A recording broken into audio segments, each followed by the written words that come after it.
All right, hi everyone. I'm glad you're all here. My name's Steve, as Jason said. I'm a PyTorch ambassador, a software engineer at Red Hat, and I've been working on distributed data systems for quite a while. So an early Hadoop contributor, early Spark contributor, early Kubernetes contributor, and I'm working on vLLM now, which is a lot of fun. I'm really enjoying learning a new space. I wanted to just talk about my motivations for doing this presentation and how I'm sort of shaping it, right? So the primary motivation is like being an open source user in the era of generative AI is quite different now than how it used to be. And what I mean by this is like if you look at, all your coworkers and friends are talking about this new technology that's open source and it's super useful, and you carve out some time on a Friday afternoon, you go to the GitHub repo, go to the releases page, like download the zip, install it, and like on a Friday afternoon, you can kind of get the general shape of the thing and understand it and get to some measure of success. But with generative AI, it's like quite different, specifically because like how hard GPUs are to access, right? So I'm just like going to take you through like a different experience of my friend Homer, who hacks on open source projects when he's not contributing at the nuclear reactor. And like Homer's busy, and so like he wants to learn about vLLM, and so like the first thing he wants to do is like figure out, I want to use some GPUs with vLLM. And the first thing he doesn't have any GPUs, so he's going to go looking for them. So he goes to Amazon, and he is shocked to find that there's like 17 pages of just different kinds of instances, and it's hard to understand like which ones are GPUs, which ones aren't. When he does find out like which ones are GPUs, then he's got to figure out, okay, like which ones work well for vLLM and are like sufficient for vLLM or large language inference engines. And when he does figure that out and he tries to spin them up, access denied. Like there's this vCPU thing that he doesn't have enough of that like blocks him from even like launching these things. And then when he finally does that, like instead of like 7 cents an instance hour, it's $70 an instance hour. And if he leaves the instance running over the weekend, he has to have a hard conversation with Marge about why there's no grocery money this month, right? So it's a very different vibe. And like what I'm trying to do is like, I've gone through this pain and I've got like a fast path to like getting success. And that's what I just want to take you through tonight. And so there's a lot of other talks tonight that are sort of intermediate level. If you're new to vLLM and looking for a fast path where you can get to success on like a Friday afternoon, that's what this is. Specifically the fastest and cheapest way an open source community member can install and start using vLLM. Okay, so I'm going to take you through what is vLLM, and then take you through the fast path on vLLM on AWS with NVIDIA. You can't get the AMD MI300 350X on Amazon, so I'm going to show you how to find the AMD Developer Cloud and do it on that as well. So let's just start with what is vLLM. vLLM came out of UC Berkeley. In the sort of bottom right-hand corner, you can see the seminal paper around page detention that came out that sort of started the project. It's an Apache licensed project.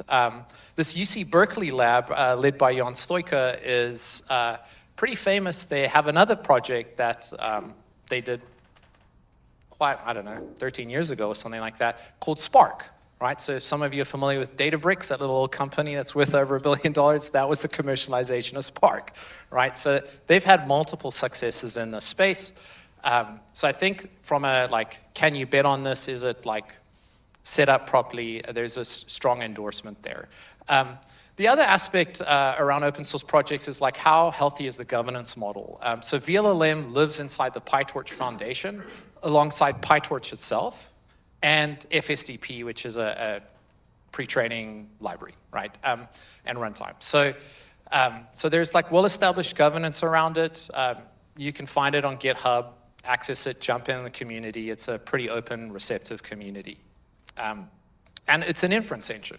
So what is that? So I'm going to draw a analogy, to like basically you can think of like if models are like an application, inference engines like an application server. There's clients that will then send requests to the inference engine, and the inference engine will then, those requests are prompts, and then the inference engine will then respond to the prompt and send the response back to the client, okay? So you can see a couple of the models at the top. Those are just examples. There's many different examples listed. vLLM actually just serves one model per instance, so it's something to keep in mind. The other thing that you'll see with the chatbot client is, or the HTTP client, is that vLLM has an OpenAI interface compatible HTTP server. So what this means is that basically ChatGPT, being first mover advantage, most popular interface, has many different clients written for it, and that interface just basically became the industry standard. So what you can do with this, with an OpenAI compatible client, is you can just change the endpoint from pointing to ChatGPT to pointing to vLLM, and it will just work, okay? It supports both that HTTP-based API and a CLI. I'll show you some examples of that. But if you look at this stack, right, vLLM sits on the shoulders of PyTorch itself. So PyTorch's libraries and runtimes and the kernels, Triton, CUDA, ROCm, etc., are all provided within that layer. And then, obviously those run onside an operating system with the GPU drivers that light up the hardware, whether it's NVIDIA, AMD, or Intel hardware. So that's just sort of your overview of vLLM itself as an inference engine. This bit is where it gets tricky. So now I'm going to talk about deploying vLLM on AWS with NVIDIA. There's a couple of key things that you have to know. So this is what I call my deal breaker slide. Like, if you can't get this right, like, you're dead in the water with Amazon, okay? Like, the rest of the stuff I'm about to take you through will not work, okay? So what I've done here is, if you look on the far column with NVIDIA GPUs, that's what most of you may be able to relate to. These are the generations of NVIDIA GPUs, the A100s, H100s, et cetera, that you're mostly familiar with, right? If you go from that column to the far left, right, I'm mapping them to the Amazon EC2 instance family, so I don't have to go through 17 pages of instance types. It's these two families that are the ones that you need to focus on. The next thing is those families have these subcategories, which are the instance types, right? And each one of those has many different vCPUs associated with them. So like I'll take G6, it's got like a 2x large or 4x large, etc., that have different amounts of memory and capacity. What I've listed there is the minimum amount of vCPUs to provision the bare minimum of them, which will give you 32 gig of RAM. Like, it's hard to run a large language model with less than that, right? So that's where I'm starting there. Now, why do we care about vCPUs? This is what Amazon uses as sort of like your quota to decide whether you get to run these things or not. So you can see here on this next slide, I'm clicking on the G class of family here, and you can see if that first column, you might not be able to see it, but it says I have an account level of eight GPUs, okay, and 8 vCPUs, which means that, like, I can only spin up an instance type that has 8. If I ask for something that has 16, it won't provision it or start it for me. Luckily, that thing has 32 gig of RAM, but VRAM. But if you look at the little blue box at the bottom, the G628 large will allow me to spin up with 8 vCPUs, and it's enough to run vLLM, right? So, like, if that's all you can get, that's good for you, and it'll work with the vLLM Hello World. But to actually do this, you've got to click on that orange button at the top. It kicks off a support case, and that can take between 1 and 5 days to get resolved. So if you are planning on doing a Hello World with vLLM, I would encourage you, like, if your laptop's open now or when you get home tonight, go kick that off so you at least have your vCPUs provisioned. It's like, I can almost guarantee you'll get 8. More than 8, if you figure out how to get that, you should tell the rest of us. And then that'll allow you to get going. So now the actual steps of deploying vLLM, once you've got the instance provisioned, you've got to provision like an instance with like a 40 gigabyte boot disk, because the vLLM Docker image pool to actually pull down all the supporting libraries like CUDA and ROCm and all of that stuff that it needs to work is huge. And so you need like 40 gig, or you can have to go and change the Docker data directory to like a different partition, which you could kick to a different Friday afternoon to get this working, all right? And so then you got to install the NVIDIA drivers. If you notice, like on each of these, I will publish a GitHub like README which like walks you through this, as well as the videos afterwards. But there's a little like validate success step at every phase that you know that it works. But you know, step 2, install the NVIDIA drivers, then install Docker. Step 4, the NVIDIA container toolkit. Step 5, install vLLM, which is basically the big Docker pool. And step 6 is start vLLM. Like 1 through 5 is like the hard piece. Like once you've got all of that working, vLLM's a really pretty simple tool to use. It's got a small limited subset of commands. It's really quite easy to master as a user. As an example with some of the commands here, like you can see, so you can sort of do a Docker run equivalent to launch vLLM and pass in a model that it'll launch vLLM and start serving that model immediately. There's a Python-based command where you can basically install vLLM and then use vLLM serve, like once it's running, to actually pass in which model you want to run. Just keep in mind 1 model per vLLM server instance, right? Doesn't run multiple at the same time. And then, you know, once it's up, then there's 2 different modes of completion. Chat is like more of your interactive. It optimizes the how the prompt is processed for more of an interactive mode, whereas complete expects sort of like a much larger prompt that it can sort of go off and process, and it's not expecting like a lot of additional context. And then querying what model is currently being served, that's an example of like the OpenAI interface. It's not super useful to you as an admin because you know what model's running because you passed it in as a parameter to start vLLM. But to a user, they may want to run that command to understand what they're actually inferencing against. So with that said, let me walk you through this demo.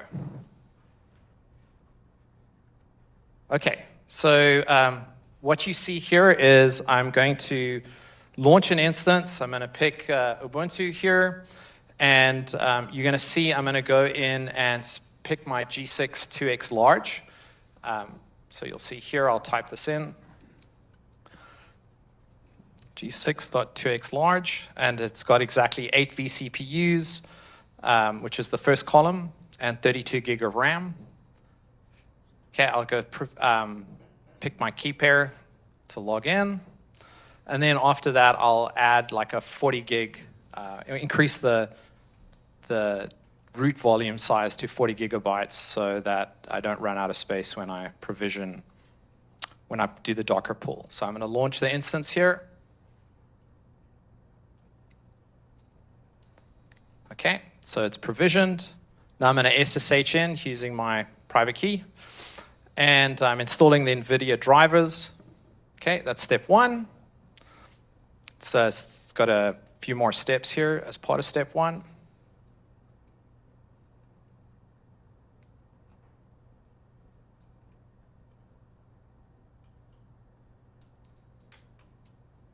By the way, if this fails, always try just another apt-get update.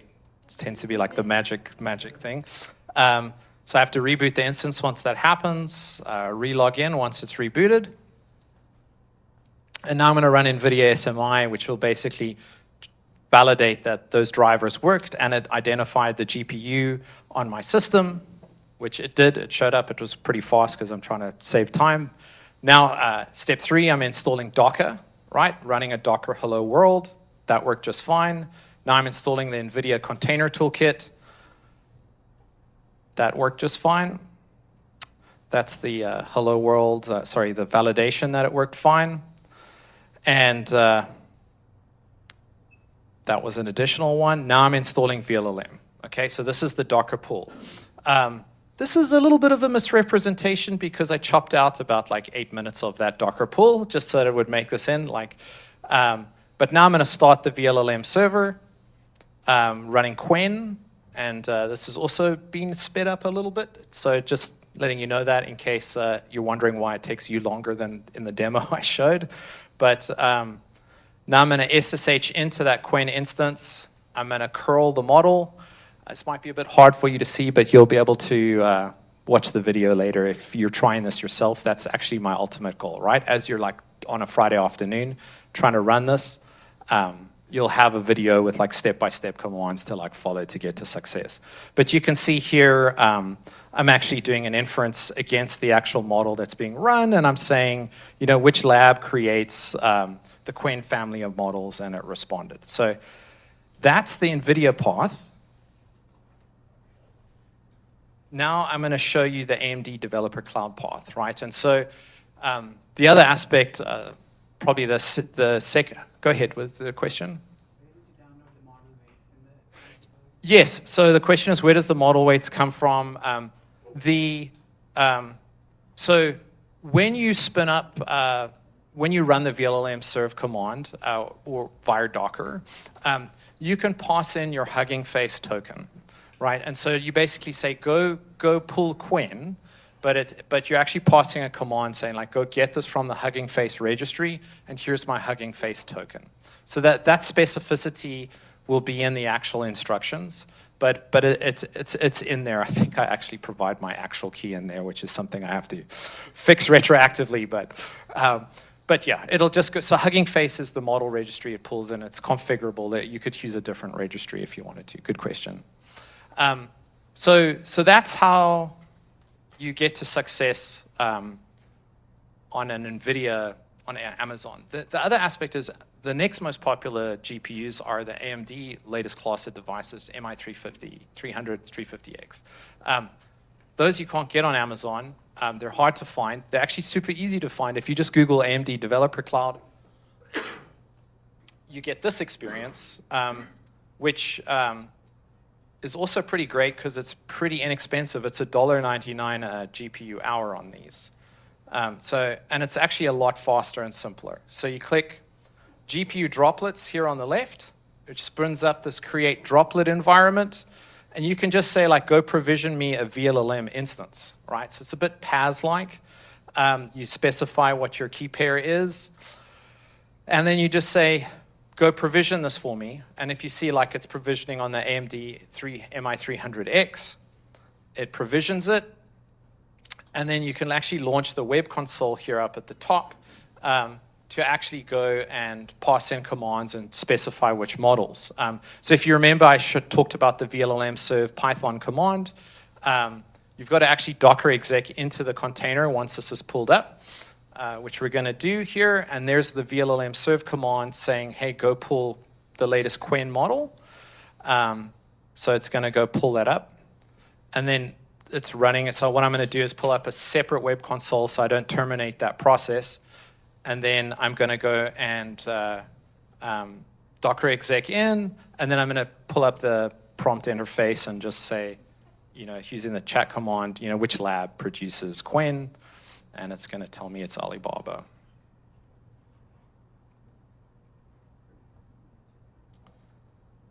Okay, Alibaba Cloud. So hopefully you found that useful. If this is where you're at on your vLLM journey, if you're a little bit further along, then my friend Luca here is going to take you through an intermediate analysis of what's going on inside vLLM, which, like, a way you can think of that is once the prompt request comes in, like, what black magic happens inside before the response comes back. So with that, I'm going to just ask if there are any questions. Yeah. Hopefully that was straightforward. Yeah, good. Good, I hope it was. Yeah. Yes, go ahead. It's not probably a question from my side, but a comment is that if someone has a goal to just try vLLM, just to start it, probably in terms of, like, cost efficiency using, like, Google or AWS is not the best. Anything from, like, neoclouds or, like, Yes. AI would be, like, more cost efficient. The same thing applies, the same talks you will have will be just, like, a little bit less. Yeah, I completely agree. I think that's like the next things that I want to add is, like, how to do a Fedora-based deploy, but like CoreWeave. You know, how much faster is this on CoreWeave? I think I would be surprised if it's not a similar experience like the AMD Developer Cloud, like how much simpler that was, because it's a purely GPU-focused service. Yeah, I agree. Any other questions? All right, thanks for listening, folks. On to Luca.